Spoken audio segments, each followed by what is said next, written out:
morning all. My name is Arjun and I'll be presenting my work on novel processing strategies to enable grading in composite materials. So one of the main problems associated with composite structures is they have competing requirements. Like in certain areas we need stiffness. For example, in open hole regions we need to account for the stress concentrations. When you have metal to composite connections, you need electrical continuity.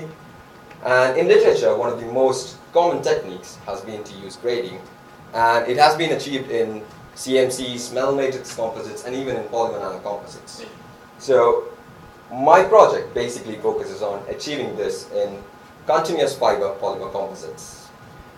It has been achieved using liquid composite molding to an extent, but is limited because addition of functional additives can increase the viscosity of the resin, as also result in filtration of the resins, resulting in a non-uniform distribution. Finally, resulting in minimal improvements due to minimal addition of functional additives. So, what did I do? So I focused on basically utilizing two techniques in combination. One is integration of resin locally so as to shorten the flow lengths and possibly increase the additives. The second is basically utilizing a heterogeneous multi-scale suspension which has CNTs in it, or you could even have other additives.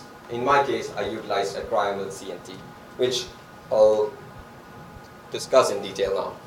So in my suspension, there were mainly three main parts. One was cryomill CNT, which has an epoxy coating on it, which is suspended in a snap cure resin system. And to control the viscosity further, we utilized a monoepoxide diluent. As you can see from the plot here, we were able to keep the viscosity of the resin within processable limits. Finally, once we prepared the solution, we utilized a liquid resin printing technique, which is basically a modified 3D printer which can inject resin precisely into the preform. And using multiple injections, we can achieve a resin patch which is connected to thickness. Now, once the solution is prepared and the printing is done, we focus on consolidation of these resin patches using heat and pressure. And it is a very key aspect of the whole project, which I'll discuss later. Once that was done, I looked into the patch morphology, how the electrical conductivity works, as well as the mechanical performance of these composites. Now, consolidation. To understand consolidation, I made a setup so that I can visualize the flow. So what you can see here is the pure resin is the top one, and we got 1.58% CNTs in the second one and 3.8% CNTs in the third one. So what distinguishes these is the fact that there is a difference in viscosity. This is achieved both by addition of CNTs as well as the time of application of the consolidation. That is, when you heat it up, you increase the degree of cure, in turn increase the viscosity. So the main point to take away from this consolidation procedure or test was we could reverse the mechanism from an intra-tau technique where the viscosity is low in a pure resin system to an inter-tau flow, which is mostly common in a high viscous system. So there is a happy medium between these two which can be achieved, and I'll be looking further into this.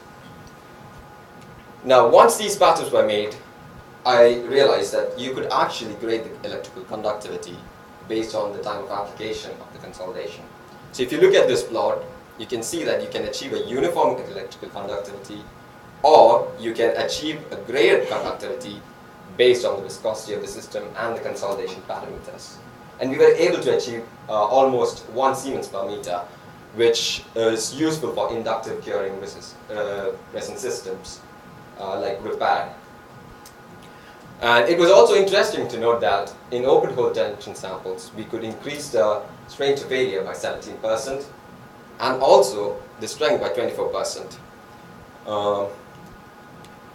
Finally, this was a feasibility study, and the key aspects that I have looked into is, can we achieve electrical conductivity? Yes. Can we achieve grading of conductivity?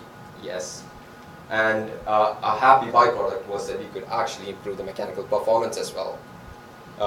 But to optimize the whole design and process, we need to look into process modeling and structural modeling and find out the design space required for such multi-matrix composites. Thank you, and any questions are welcome.